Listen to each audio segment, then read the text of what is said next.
akan kita pelajari di dalam listrik dinamis itu adalah yang pertama konsepnya. Kita harus tahu dulu konsepnya seperti apa tentang listrik dinamis, kemudian penggunaan listrik dinamis di dalam kehidupan sehari-hari.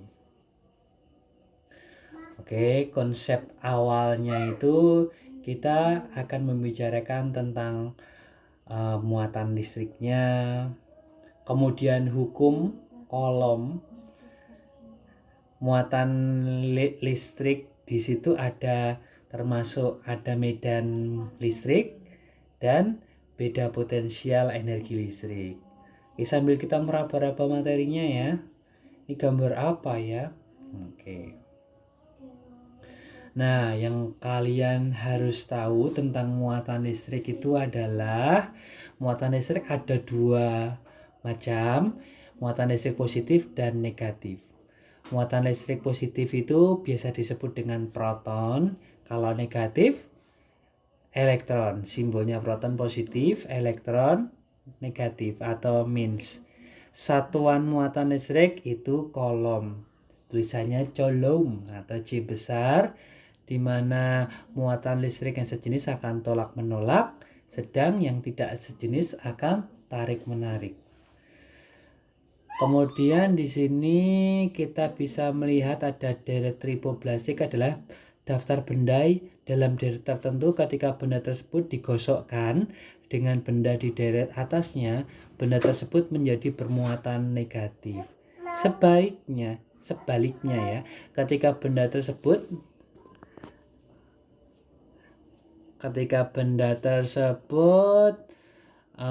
digosok dengan benda di deret bawahnya, benda tersebut akan bermuatan positif. Kita lihat di tabel di bawah ini ada bulu kelinci, gelas, mika, wol, bulu kucing, sutra kapas sampai dengan nomor 14 seluloid.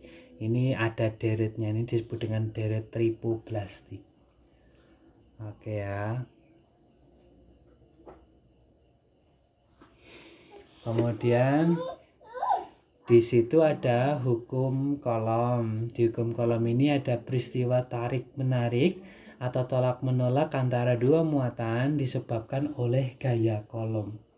Nah, ada persamaannya. Persamaannya seperti ini. Lihat ya. F sama dengan kaki Q R kuadrat. Seperti itu. Kemudian intinya dia adalah peristiwa tarik menarik dan tolak menolak. Kemudian untuk medan listrik, di sini medan listrik itu seperti daerah-daerah sekitar ya. Muatan listrik di situ daerah yang masih terpengaruh oleh sifat kelistrikan suatu benda disebut dengan medan listrik. Sifat kelistrikan benda dapat ditunjukkan oleh adanya garis-garis gaya. Arah garis gaya akan menunjukkan jenis muatan yang ada dalam suatu benda. Garis gaya ini biasanya digambarkan dengan anak panah. Jadi bentuknya kayak anak panah yang masuk atau keluar. Itu sama E, F, Q, R itu ada persamaannya juga ya. Kemudian beda potensial dan energi listrik. Pernah melihat petir, kilatan petir, kilat ya. Saat kilat petir terjadi, muatan berpindah dari awan ke awan atau awan ke bumi. Jadi muatan dapat berpindah karena adanya beda potensial listrik. Jadi di sini syarat utamanya adalah beda potensial listrik. Oke, seperti itu.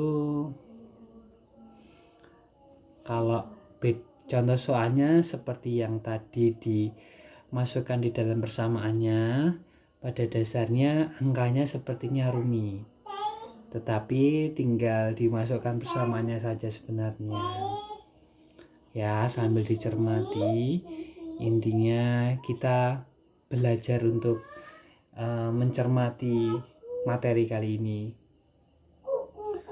Kemudian untuk listrik statis dalam kehidupan sehari-hari, di situ ternyata ada loh manfaatnya listrik statis di dalam kehidupan sehari-hari kita. Kalau di gambar kita bisa melihat sel syaraf. Sel syaraf itu letaknya di mana? di seluruh tubuh kita, di seluruh jaringan peraba kita, kulit, dan terutama di otak kita. Itu kumpulan saraf pusat kita. Ada di sel saraf, ada di hewan-hewan listrik, dan penggunaan listrik pada lingkungan kita. Oke, sel saraf jelas ya, di situ impuls itu adalah listrik yang bergerak, jadi listrik statis. Ada aliran ion pada celah sinapsis pada setiap sel saraf menuju sel saraf yang lain.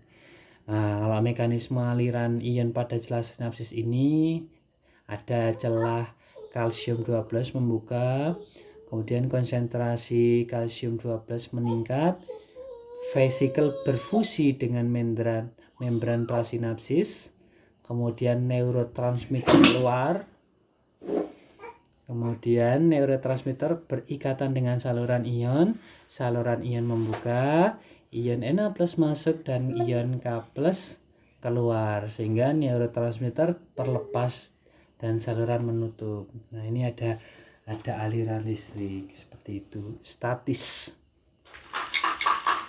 Nah, kalau hewan listrik ini ada ikan belalai gajah, itu bisa nyetrum ya, katakan seperti itu. Ikan pari listrik, ikan kepala martil hiu kepala martil, lele listrik, kemudian ikan sket listrik, belut listrik, sama echidna. Itu echidna apa?